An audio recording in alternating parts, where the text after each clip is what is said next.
Querido Deus, nosso Pai e Criador, nós te damos graças porque mais uma vez podemos nos reunir para estudar sobre nossa história adventista e aprender os princípios que o Senhor quer nos ensinar. Ajuda-nos, Senhor, a entender. Dá-nos o Espírito Santo, ilumina nossa mente e que possamos estar preparados para acertar, para fazer o que é certo diante de Ti e para dar a última mensagem de misericórdia ao mundo, a apresentar o alto clamor do terceiro anjo e para que o povo possa estar preparado para a Tua vinda. Ensina-nos, Senhor, guarda-nos das distrações, em nome de Jesus. Amém. Ontem nós tínhamos parado no ponto que Ellen White havia retornado de Minneapolis para Battle Creek. E quando ela foi pregar na igreja, 2 anciãos da igreja tinham questionado sobre o que ela ia falar. Porque eles estavam com dúvida se era confiável ou não. Porque tinham chegado rumores desde Minneapolis, antes dela chegar ali, dizendo que ela havia mudado. Então, haviam chegado rumores dizendo assim: a irmã White mudou. Ela não está mais confiável. Então os irmãos vieram confirmar com ela: irmã White, a senhora poderia falar um pouquinho pra gente o que a senhora vai pregar? A resposta dela foi: deixem esse assunto com Deus e com a irmã White. Porque nem Deus nem a irmã White vão precisar ser ordenados o que vão falar. O que ela vai falar. Aí ela disse assim: mas não é assim com o irmão Jones. Ele não se sente à vontade de pregar aqui se vocês não convidarem. Aí eles disseram: o irmão Smith tem que autorizar. Ela falou: então perguntem para ele. Como demorou para eles retornarem com a resposta, ela perguntou novamente. E eles disseram: o irmão Smith decidiu que é melhor não. Porque o irmão Jones tem posições extremadas sobre reforma nacional. Alguém de vocês já estudou o que é a reforma nacional? Uma pessoa? Reforma nacional nos Estados Unidos tem um site, se você quiser você pode ver, The National Reform Association, a Associação da Reforma Nacional. Ela tinha por objetivo introduzir Deus na Constituição Americana. Parece bonito, né? Mas não era exatamente a parte bonita que era. Eu tenho que falar isso aqui rapidamente para dar o pano de fundo do que é a Constituição Americana. Ela é um dos documentos mais importantes na história dessa terra. De feitura humana, provavelmente o mais importante. Porque ali estão estabelecidos os princípios de justiça no governo civil. E só quem viveu um governo perseguidor que sabe quão importante é ter limites ao poder do governo, que ele não invada a sua consciência. Ao longo da Idade Média, o papado tinha dominado os governos e fazia deles o que ele bem queria.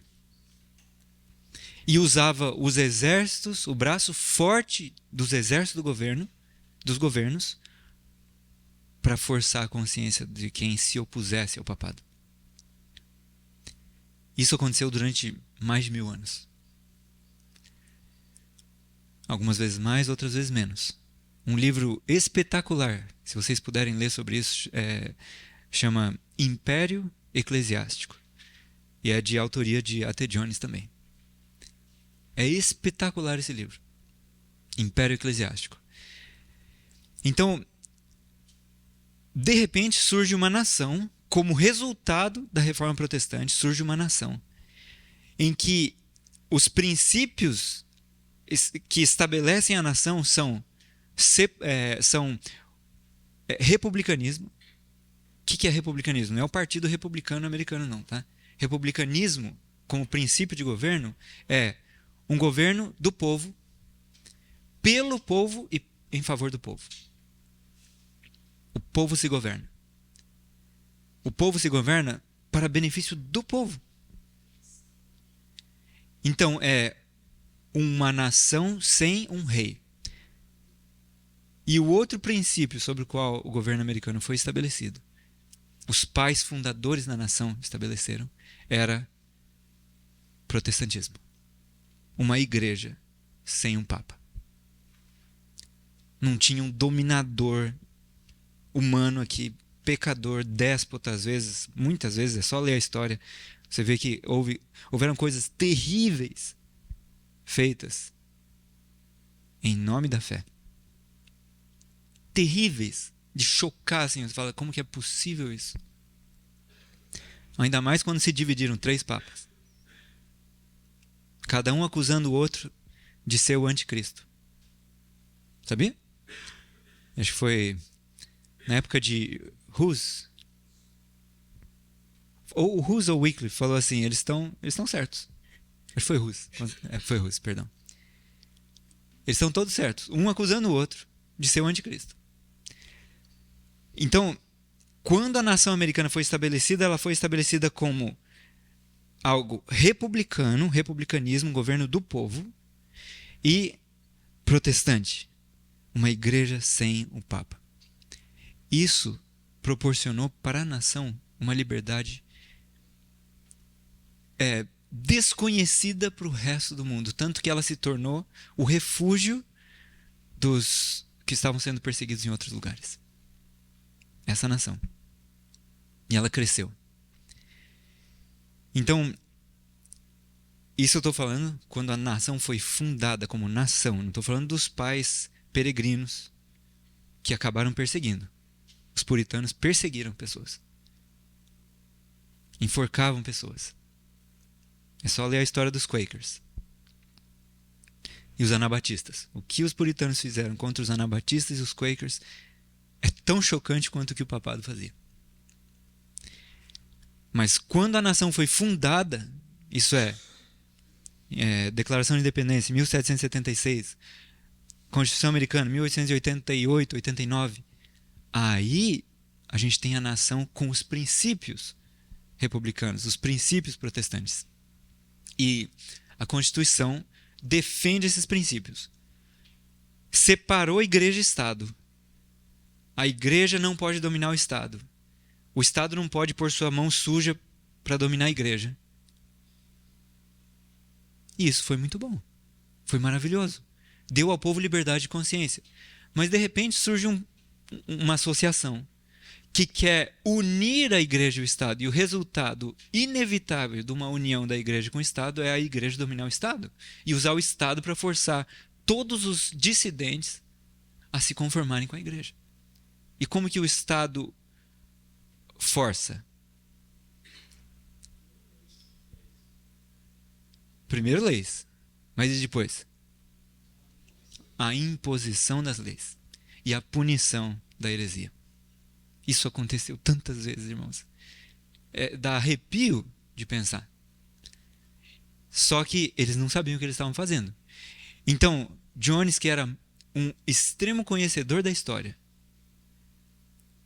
começou a lutar contra isso. Mas ele não lutou por nada, tá? Muitos adventistas estavam sendo presos por quebras de leis dominicais estaduais. Em 1882, deixa eu pular aqui, ó. Joseph Waggoner, pai de Elliot Waggoner, e W.C. White, que era filho de Ellen White, estavam entre os 1.600 californianos presos entre março e junho de 82 por violarem a lei dominical. Você já tinha ouvido falar desses números? 1.600 pessoas só na Califórnia?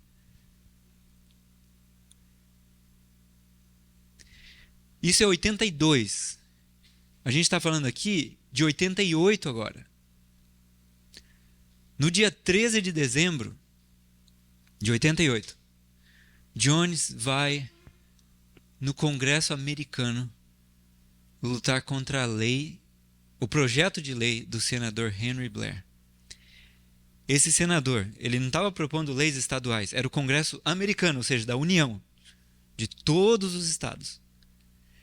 E ele estava propondo uma lei dominical nacional. Você pode ler isso aqui no próprio site do Congresso, eu li. E Jones foi lá como representante dos Adventistas do sétimo dia e ele lutou. E que luta fabulosa. Alguém já leu esse livro, A Lei Dominical Nacional? Eu aprendi duas coisas grandes ao ler esse livro. Primeiro, a gente não sabe o que está vindo. Não sabe. Segunda coisa, a gente não sabe o que responder quando a coisa vier. E aprende essas duas coisas aí. Nesse livro aqui. A Lei Dominical Nacional. Vamos recapitular um pouquinho então aqui. 82, Willie White e J.H. Wagner são presos por abrirem a Pacific Press no domingo. 83, a Associação Geral recomenda iniciar um periódico para a defesa da liberdade religiosa. Vamos fazer alguma coisa para proteger o povo? Os adventistas estão sendo presos. Eles iniciam o Sabbath Sentinel, com mais de 500 mil cópias distribuídas, mas por falta de editores se encerra no fim do ano. Não tem editor para o periódico. Aí, em 86, tem início a American Sentinel. E aí tem esses editores aqui. J.H. Wagner, E.J. Wagner e A.T. Jones. E essa é a Sentinel. Essa aqui é de janeiro de 88. Começou em 86. Sabe o que a irmã White diz sobre ela? Se surpreendam, tá? Olha o que ela diz. Para que serve a Sentinel? Está falando da revista, está em itálico. Se não para ser a voz dos vigias sobre os muros de Sião, para soar o sinal de perigo. A Sentinel é como uma trombeta dando um sonido certo, e todo o nosso povo deveria lê-la cuidadosamente, e então enviá-la a algum parente ou amigo, colocando assim ao melhor uso a luz que Deus lhes tem dado.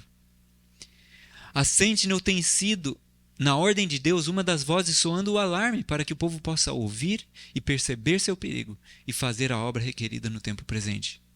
Que todo obreiro por Deus compreenda a situação e coloque a Sentinel perante nossas igrejas. Opa! Se essa é a ordem, como que a gente não ouviu da Sentinel ainda? Explicando seus conteúdos e instando profundamente quanto aos avisos e fatos que ela contém. Que o Senhor ajude a todos a remir o tempo. Vocês viram essa frase aqui? Ó? Todo nosso povo deveria lê-la cuidadosamente.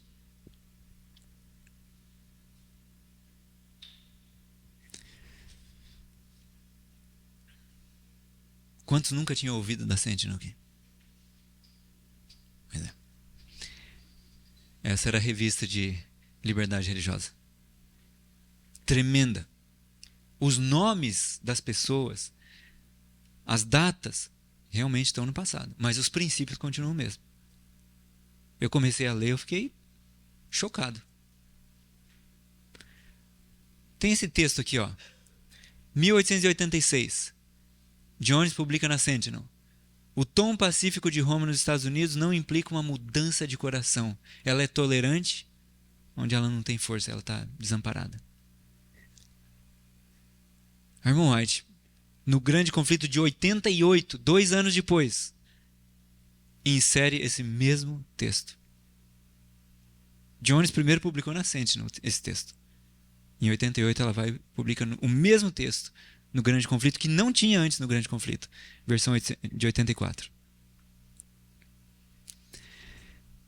E o discurso, eu recomendo fortemente, leiam esse discurso. Se você não quiser pegar o livro impresso, pega o áudio, está gravado o áudio. Ouça o discurso. É uma coisa chocante. Dá uma vontade de estar preparado, de preparar outras pessoas para o que está chegando. Como as ideias de alguns não estão exatamente de acordo com as deles em cada ponto da doutrina que envolve ideias e teorias menores, que não são questões vitais,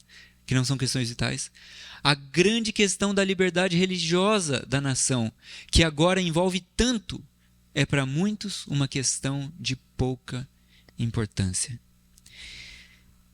Em 89, Jones publicou um livro chamado Civil Government and Religion, o governo civil e a religião. No início do livro, ele põe assim: essa pequena obra é o resultado das palestras apresentadas em 1888, Minneapolis. E sobre o que ele estava falando? Liberdade religiosa. Separação de igreja e Estado. Ele estava atacando a Associação da Reforma Nacional, que queria pôr Deus na Constituição para Deus civilmente, legalmente dominar sobre o povo. Isso é, usar a Bíblia como código legal do governo civil. O que seria o resultado disso? Se teu irmão pecar contra ti, vai entre ti e ele só, repreende-o. Se ele se arrepender, perdoa. Põe isso no Código Civil. O ladrão fala: eu me arrependo.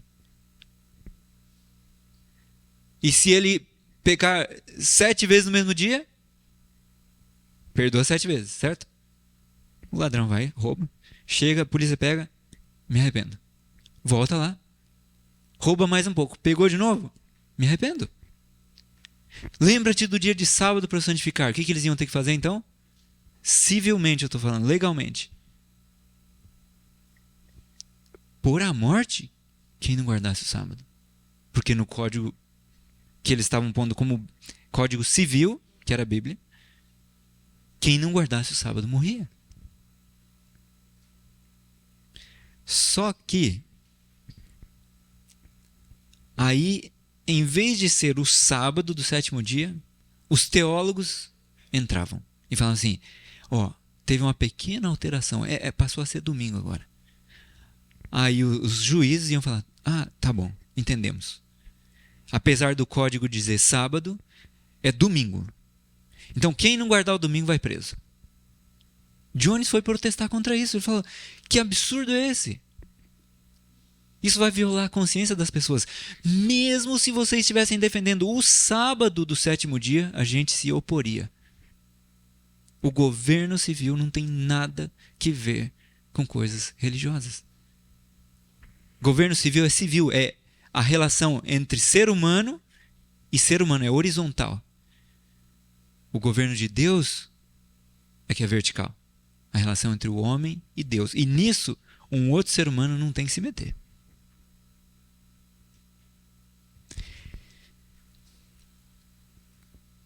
Satanás tem feito as coisas a seu modo, mas o Senhor levantou homens e deu-lhes uma mensagem solene para levar a seu povo, a fim de despertar os poderosos. O anjo disse para ela assim: desperta os homens valentes. Desperta os homens valentes. Irmãos, há gigantes entre nós, só que estão dormindo. Gigantes que vão lutar em favor da verdade. Até a morte, se for preciso. Mas estão dormindo. E precisam despertar. E a ordem era: desperta os homens valentes. Os vigias sobre os muros de Sião estão adormecidos. Muitos não têm o senso da responsabilidade da obra e não têm nenhuma advertência a dar. Há muitos que ouviram a mensagem para esse tempo e viram seus resultados e não podem deixar de reconhecer que a obra é boa. Mas, por temerem que alguns tomem posições extremistas, qual que era o medo? Qual que era o medo? Olha, isso aqui, alguém pode tomar posição extremista. Ninguém estava tomando. Não, mas pode ser que alguém tome. Então, e que o fanatismo se levante em nosso meio. Por temerem isso, eles permitiram que a imaginação criasse muitos obstáculos para impedir o avanço da obra. E apresentam essas dificuldades. Quais? Imaginárias, certo? Apresentam essas dificuldades a outros, discorrendo sobre os perigos, de novo, imaginários, não eram reais, discorrendo sobre os perigos de aceitar a doutrina. Eles buscaram neutralizar a influência da mensagem da verdade. O caráter, os motivos e os propósitos dos obreiros que Deus enviou foram, passado, e continuarão a ser, futuro, nossa época, continuarão a ser deturpados. O que foi deturpado então? De quem? Quais eram os obreiros? Vocês sabem quais são os obreiros? A gente está vendo há um tempo já. Homens se apegarão a palavras e afirmações que supõem serem equivocadas e aumentarão e falsificarão essas falas. Isso aqui é mentira, ó. Aumentar é mentira. Falsificar é mentira. Eles vão pegar coisas que eles supõem estarem erradas. Eles não sabem que está errado. Mas eles supõem. Irmão Smith, se você não tivesse sido preconceituoso, se relatos não o houvessem afetado, levando-o a fechar a entrada do coração contra o que esses homens apresentavam, se você, como os nobres bereanos, houvesse pesquisado as Escrituras para ver se o testemunho deles estava de acordo com a instrução bíblica, você estaria num território vantajoso e estaria muito mais adiantado em sua experiência cristã. Então, na época, quando Deus mandou, o Senhor mandou a mensagem de justiça pela fé, a mensagem de liberdade religiosa, aquilo que ia socorrer o povo dele, porque eles tinham perdido Jesus de vista, precisavam olhar de novo para Jesus. O que aconteceu? O preconceito, a difamação, as suspeitas malignas atrapalharam. Isso foi na época. Nos nossos dias, as mesmas coisas têm atrapalhado as mesmas pessoas. Atrapalhado de aceitar as mesmas mensagens das mesmas pessoas. Foi-me feita a seguinte pergunta: o que você acha dessa luz que esses homens, ela sempre está se referindo a Jones e Wagner nesse contexto, tá? Ela está falando, esses homens estão apresentando essa mensagem. O contexto é logo após Minneapolis. O que você acha dessa luz que esses homens estão apresentando? Ora, eu a tenho apresentado a vocês nos últimos 45 anos, os incomparáveis encantos de Cristo. É isso que tenho tentado apresentar à mente de vocês. Quando o irmão Wagner apresentou essas ideias em Minneapolis, foi o primeiro ensinamento claro sobre esse assunto que ouvi de quaisquer lábios humanos, com exceção de conversa entre mim e meu marido. Ela diz, quando o outro apresentou isso, cada fibra do meu coração disse amém. Quando ela ouviu a mensagem que o Wagner apresentou, ela, amém, cada fibra do coração dela. Enquanto que o outro estava assim, ó, fora com isso. Extremismo, fanatismo. O outro lá chamou de frangotes. Lembra? Alguém chamou eles de frangotes.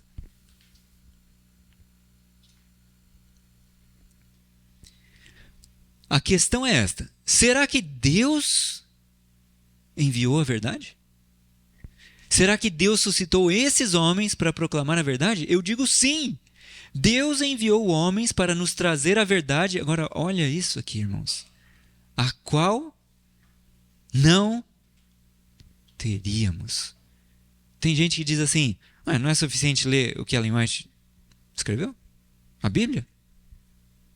Para que eu tenho que estudar a mensagem de justificação para a fé que Jones apresentou? Então, para quem não estava aqui, esse livro, A Mensagem do Terceiro Anjo, é o registro de palavra por palavra do que ele apresentou não em Minneapolis, em 1893, que foi muito semelhante ao que ele apresentou em 1888. Nós não temos registro palavra por palavra do que apresentou em Minneapolis. Foi só na conferência seguinte, 1889, que começaram a escrever palavra por palavra do que acontecia na conferência. Mas de 93 nós temos palavra por palavra. Não só de Jones, de vários autores, vários pregadores. E, como eu disse, esse livro mudou minha vida e mudou a vida de muitas pessoas já. É algo maravilhoso. Deus enviou homens para nos trazer a verdade a qual não teríamos, a menos que Deus houvesse enviado alguém para trazê-la a nós. Deus mandou esses homens. A gente não ia ter isso. Tem gente que fala assim, o que eles falaram é igual ao que Lutero falou. Não é. É muito mais profundo. É muito mais profundo. Lutero conseguia falar assim, que não precisava guardar o sábado. Aliás, ele mandou matar um que guardava o sábado. Ele não tinha entendido a relação entre a lei e o evangelho. Ele tinha entendido o que o evangelho é. Mas ele não conseguiu ligar isso à lei. Tanto que ele chamou a epístola de Tiago de epístola de palha. Ele não tinha entendido.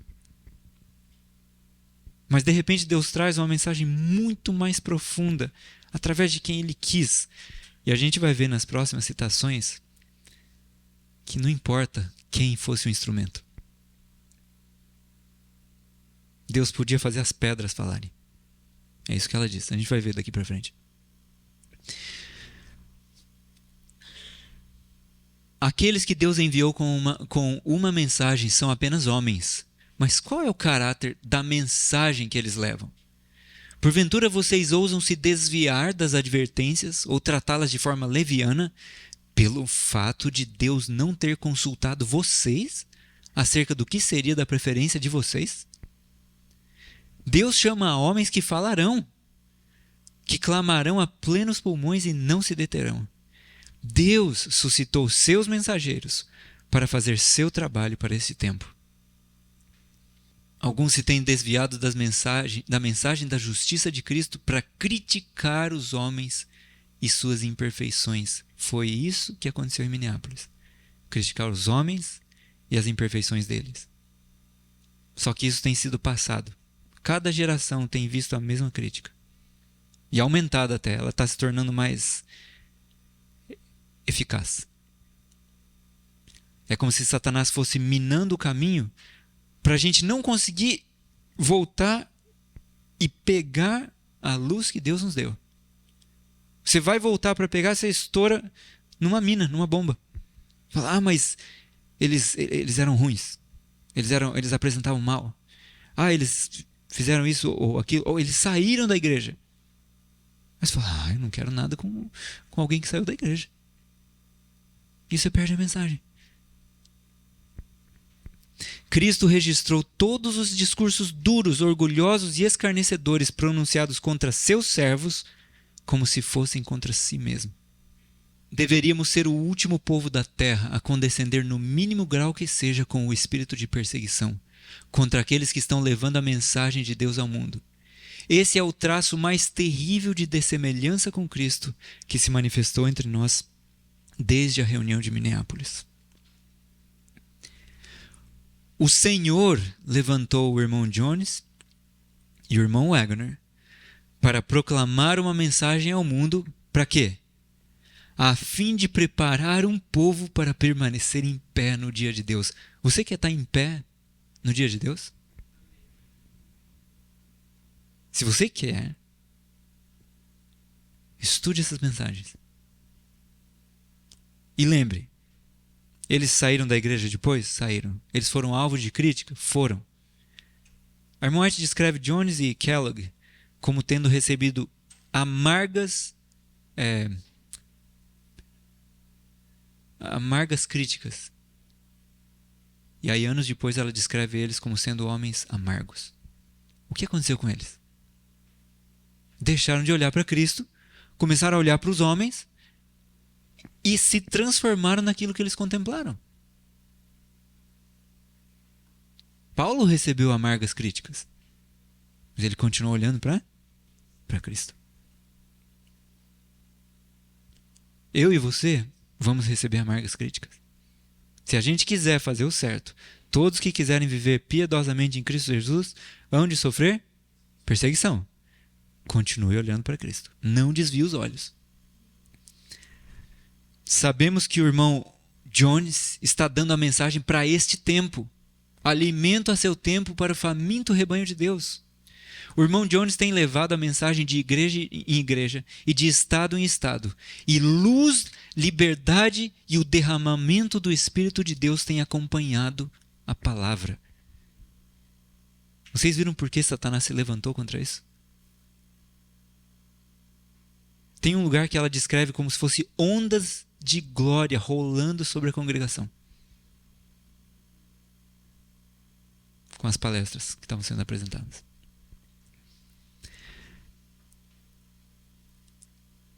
A oposição em nossas próprias fileiras, ou seja, do nosso próprio povo, impôs sobre os mensageiros do Senhor uma tarefa laboriosa e probante, pois tiveram de encarar dificuldades e obstáculos que não precisavam ter existido.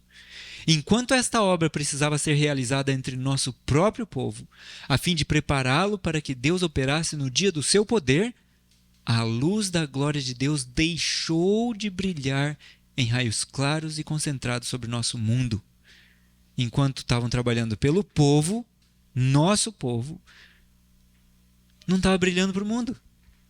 Será que as pessoas não sabem, pela palavra de Deus, que esta mensagem que tem sido recentemente apresentada às igrejas é justamente a mensagem que precisa ser dada para que a própria obra que tem acontecido entre nós possa ser concluída?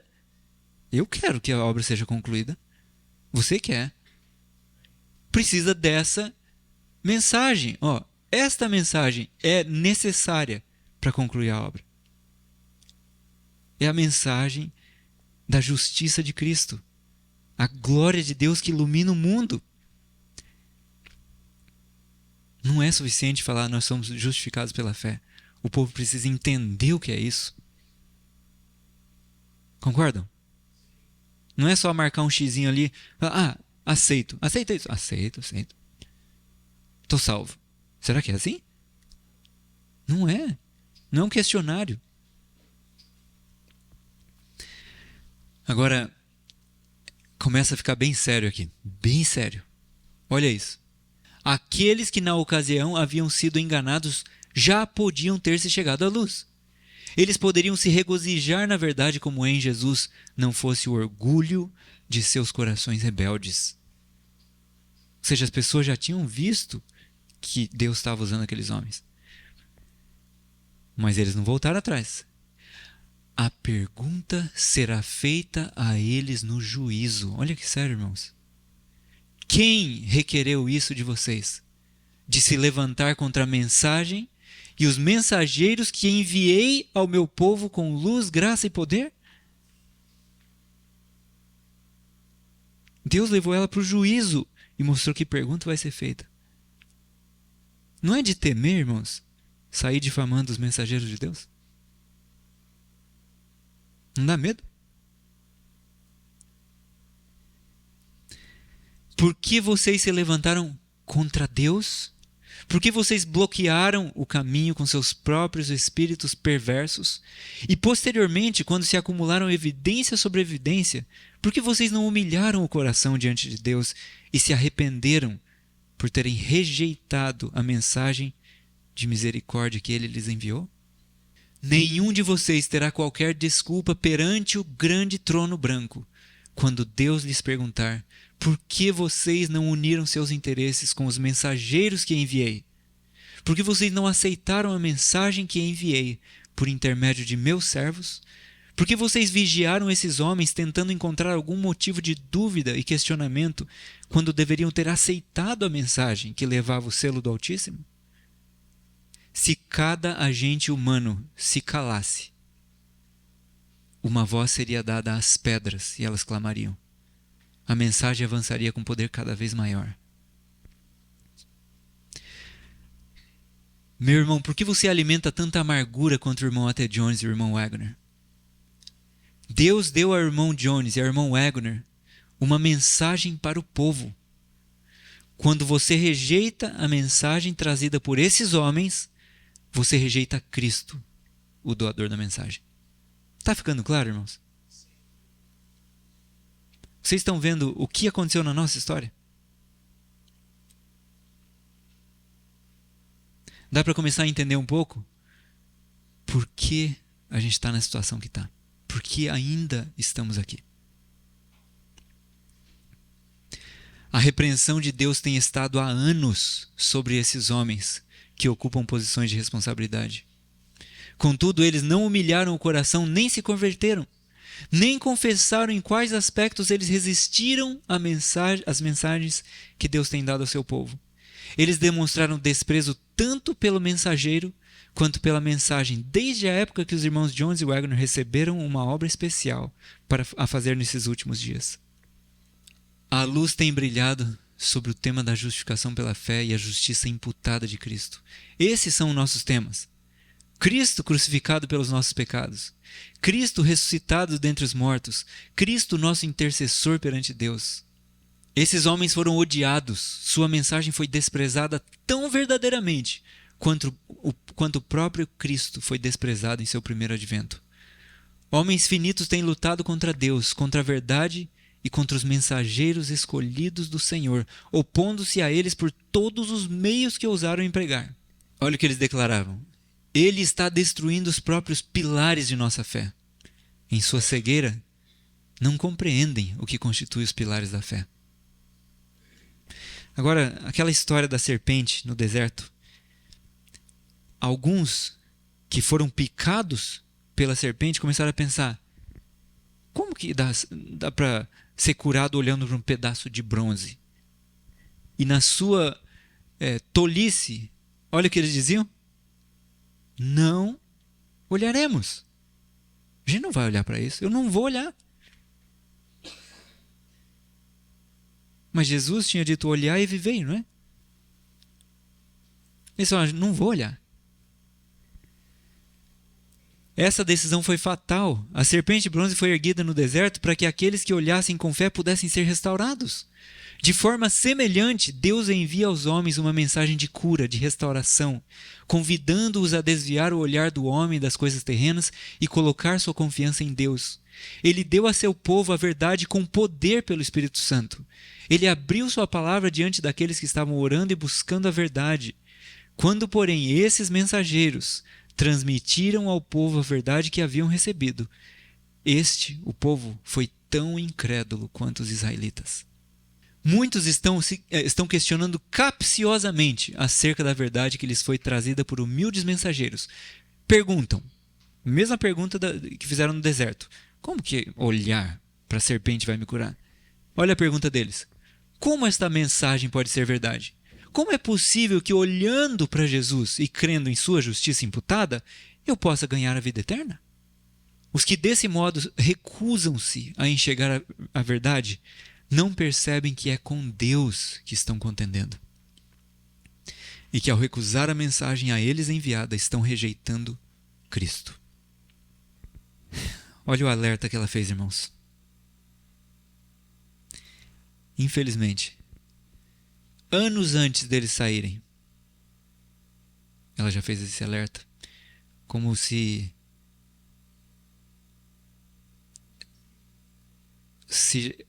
prevendo: o inimigo pode derrubar eles. Ela já deve ter visto ao longo da história muitos casos em que Satanás atacou o mensageiro de Deus. O inimigo pode derrubar. Então é o que ela disse. É bem possível, não é só possível, tá? Que palavra que ela usou? Bem possível. É bem possível que os irmãos Jones ou Wagner sejam vencidos pelas tentações do inimigo. Mas caso tal venha a ocorrer, isso não seria prova de que eles não receberam uma mensagem de Deus, ou que a obra que fizeram foi um completo erro. Não é prova de que a mensagem não estava certa, que Deus não usou eles, não é prova. Mas, se isso viesse a acontecer, o quê? Que eles caiam, sejam vencidos? Quantos tomariam essa posição? Que posição? De que a mensagem foi errada. Quantos tomariam essa posição e entrariam em um engano fatal, porque não estão sob o controle do Espírito de Deus? Era possível eles caírem, e eles caíram. O povo poderia ter aceito. Infelizmente, a gente não pode dizer nós aceitamos, foi maravilhoso. Embora alguns queiram pensar que foi assim. A gente vai ver que não é assim. Se cada soldado de Cristo houvesse cumprido o seu dever, se cada vigia sobre os muros de Sião houvesse dado à trombeta o sonido certo, o mundo já poderia haver ouvido a mensagem de advertência. Mas a obra está com anos de atraso. Se o poder de Satanás puder entrar no próprio templo de Deus e manipular as coisas como ele quiser, o tempo de preparo será prolongado. É triste? Eu não gostaria que o tempo fosse prolongado. Mas se a gente permitir Satanás fazer o que ele quiser no templo de Deus, manipular as coisas, vai ser prolongado. Como podem homens finitos carregar o peso da responsabilidade para este tempo? O povo de Deus está demasiado atrasado. Os agentes humanos, sob o plano divino, podem recuperar algo do que se perdeu, por falta de piedade correspondente da parte do povo que teve grande luz e por falta de santificação e zelo em cumprir os planos especificados por Deus.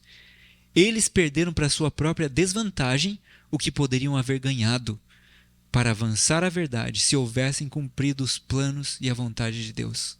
Agora, olha essas frases. São chocantes. Não é possível ao homem transpor o abismo que foi criado por obreiros que não estão seguindo o líder divino. Foi criado um abismo, irmãos, e a gente não consegue transpor. Talvez tenhamos que permanecer aqui neste mundo muitos anos a mais, devido à insubordinação. Foi assim que foi com os israelitas? Lembra que na primeira palestra a gente falou isso? Deus falou, entrem em Canaã. Eles falaram, não. Ele falou, voltem para o deserto. Não, Senhor, a gente vai entrar. Não, agora vocês não vão entrar, vocês vão voltar. Não, vamos lá. Perderam a batalha. Vão voltar para o deserto. Vários morreram. E quase todo o tempo que eles estavam no deserto, eles estavam lutando para crer que era Moisés que tinha mandado eles para o deserto e que não era Deus. É isso que o irmão Ed fala. Eles não queriam aceitar que era Deus. Porque se eles aceitassem, eles iam ter que aceitar a condenação que era todos iam morrer. De 20 anos para cima, todos iam morrer. Exceto Caleb e Josué. Então pode ser que tenhamos que permanecer muitos anos a mais nesse mundo devido à insubordinação, como foi o caso dos filhos de Israel. Mas por amor de Cristo, olha aqui, irmãos, seu povo não deve adicionar pecado sobre pecado. Como é que a gente adiciona pecado sobre pecado? Culpando Deus pelas consequências de seu próprio curso de ação errôneo. Deus está demorando. Por que Jesus não volta logo? Ó, Senhor, a gente está aguardando aqui há tanto tempo. Volta, Senhor. Tua igreja está pronta. Está pronta? Sério que alguém pensa assim? Está cego? É só olhar ao redor. Quanto do eu existe? Quanto orgulho, quanta vaidade, quanto ceder ao pecado, quanta transigência com o mundo. Transigência de princípios.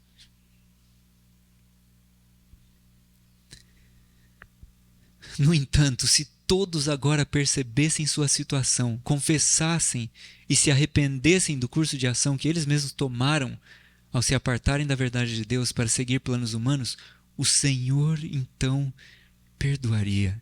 E por que ele perdoaria? Porque isso é o que ele é. Jeová, o Senhor, misericordioso, piedoso, longânimo, tardio em ira, mas que ao culpado não o tem por inocente. O Senhor perdoaria se arrependessem. Mas os poucos homens que agora estão buscando construir uma ponte sobre aquele... Lembra o abismo que ela falou? Os poucos homens que agora estão buscando construir uma ponte sobre o abismo, que é tão ofensivo, o abismo ofensivo aos olhos de Deus, precisam apressar-se lentamente. Tenta entender isso aí. Apresse-se lentamente. Por quê? Por que ela falou isso? Caso contrário, os porta-estandartes definharão. E quem tomará o lugar deles? Em cada igreja de nossa terra há a necessidade de confissão, arrependimento e reconversão. Agora, olha essa frase, irmãos. O desapontamento de Cristo está além de qualquer descrição. Cristo está desapontado conosco.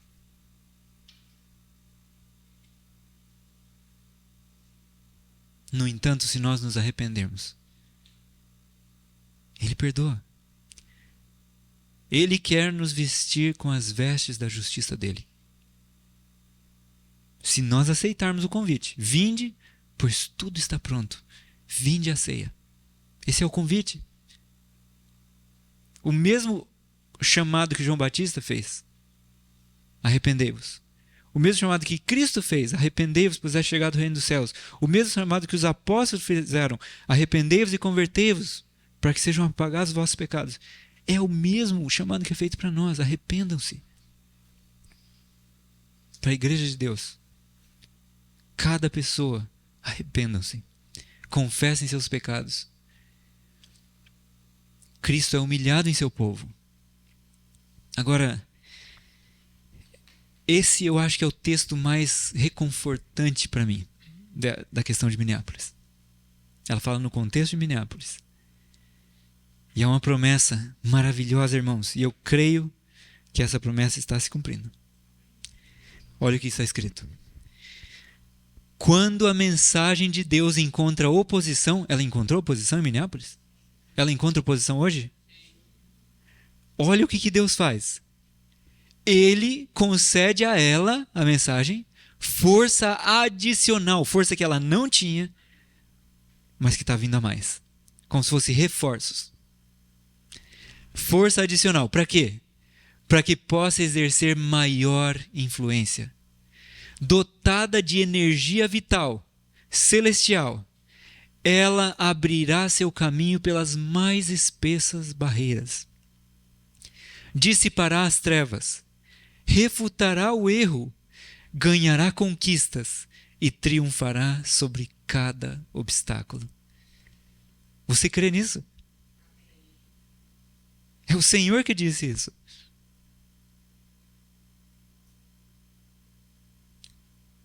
Eu creio. A mensagem de Deus vai triunfar, irmãos. A terra se encherá do conhecimento da glória de Deus. Como as águas cobrem o mar. Mas para isso o povo de Deus tem que estar preparado. E eu disse que eu ia falar sobre isso, eu sabia que não ia dar tempo direito. Eu não sei se vocês me dão 5 minutos. Eu sei que já me deram o papel ali que praticamente terminou, né? Mas essa parte seria um pouquinho da mensagem apresentada. Só que aqui são textos de Ellen White. O que foi a mensagem? Isso aqui é o que ela diz, mas que transmite a ideia. Ao vocês olharem no grande espelho moral de Deus, a sua santa lei, seu padrão de caráter, está falando do quê? A lei, né? O padrão do caráter, que é a lei de Deus. Não pensem nem por um momento que ela os pode purificar. Por que você não pode buscar a sua justiça na lei? Seria mais ou menos você buscar limpar seu rosto no espelho. Pega o espelho e fala, eu manchei aqui com alguma coisa, e pega o espelho e começa a esfregar no rosto. Ninguém faz isso. Porque não é um instrumento apropriado para limpar. O espelho, ele precisa mostrar a mancha. Se ele não estiver mostrando, alguma coisa está errada com ele, você tem que trocar de espelho. A lei de Deus serve para mostrar o pecado. Se ela não estiver mostrando, ela não está funcionando. Mas ela mostra todo o pecado. Ela discerne até os intentos e propósitos do coração. Então, ao olharem para a lei, não pensem nem por um momento. Não está falando assim, não permaneçam pensando. Não é nem uma vez pensar que ela pode purificar. Ela não pode. Não há propriedades salvadoras na lei. Ela não pode perdoar o transgressor. Quem procura alcançar o céu por suas próprias obras em guardar a lei, tenta uma impossibilidade. impossível alcançar o céu por sua, tá? Não estou falando de Cristo, estou falando sua própria obra. Minha própria obra. É impossível. Não pode o homem salvar-se sem a obediência, mas suas obras não devem provir de si mesmo.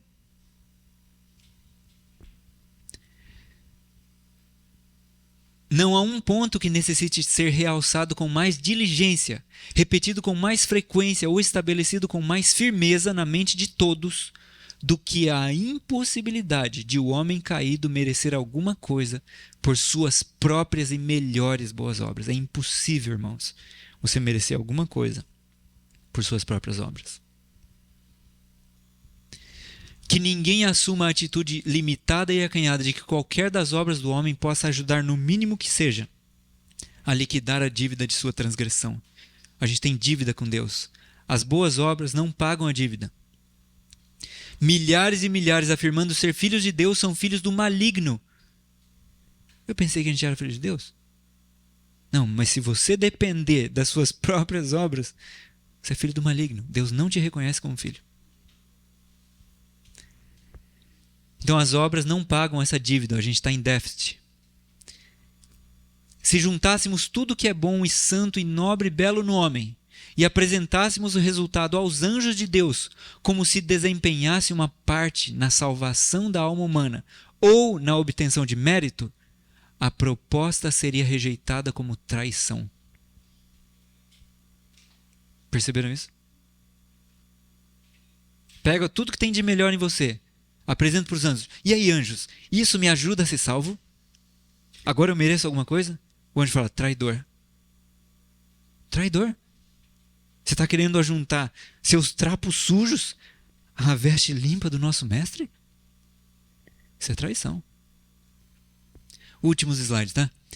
Quando o pecador, penitente, contrito diante de Deus, discerne a expiação de Cristo em seu favor e aceita essa expiação como sua única esperança nesta vida e na vida futura, seus pecados são perdoados. Irmãos, vocês querem ter os pecados perdoados? Querem? O que tem que fazer? De modo penitente e contrito, entender a expiação de Cristo em seu favor, ou seja, Ele fez por mim, discernir isso e aceitar. Aceitar como nossa única esperança. Os pecados são perdoados. E isso é justificação pela fé. Toda pessoa crente deve submeter sua vontade inteiramente à vontade de Deus e manter-se num estado de arrependimento e contrição, exercendo fé nos méritos expiadores do Redentor e avançando de força em força, de glória em glória. Vamos terminar com esse aqui. Esse é o texto, para mim, mais bonito que fala sobre justificação pela fé. Perdão e justificação são uma só e a mesma coisa. Pela fé, o crente passa da posição de quê? Rebelde, ele era um rebelde. Pela fé, ele passa dessa posição de rebelde, de filho do pecado e de Satanás, para a posição de quê? De súdito leal de Cristo Jesus. Ele era o quê? Rebelde. O que ele é agora? Súdito leal. Como que ele fez essa passagem? Pela fé. Não é por obras dele, é pela fé. Ele se agarra a isso.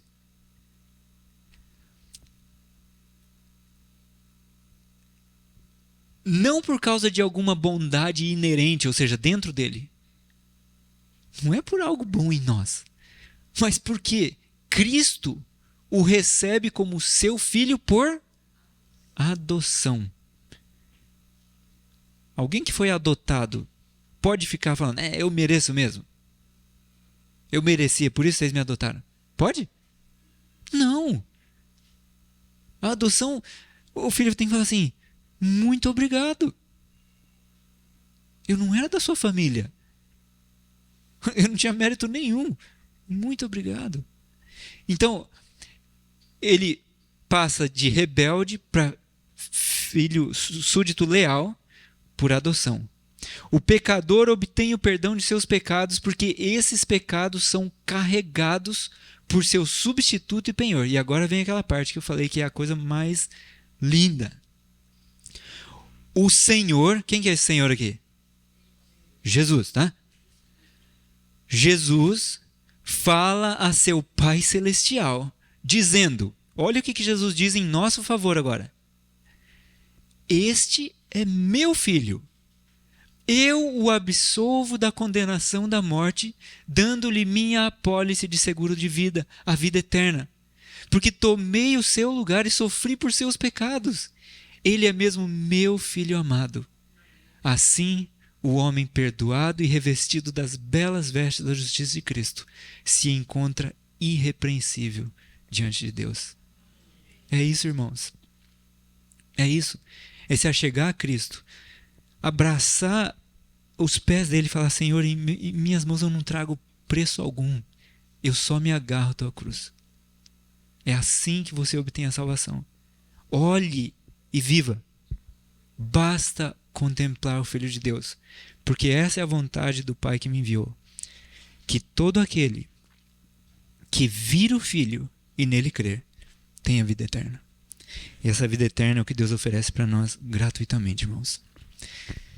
Quem deseja isso? Vamos nos reconsagrar a Deus? Vamos ajoelhar? Senhor,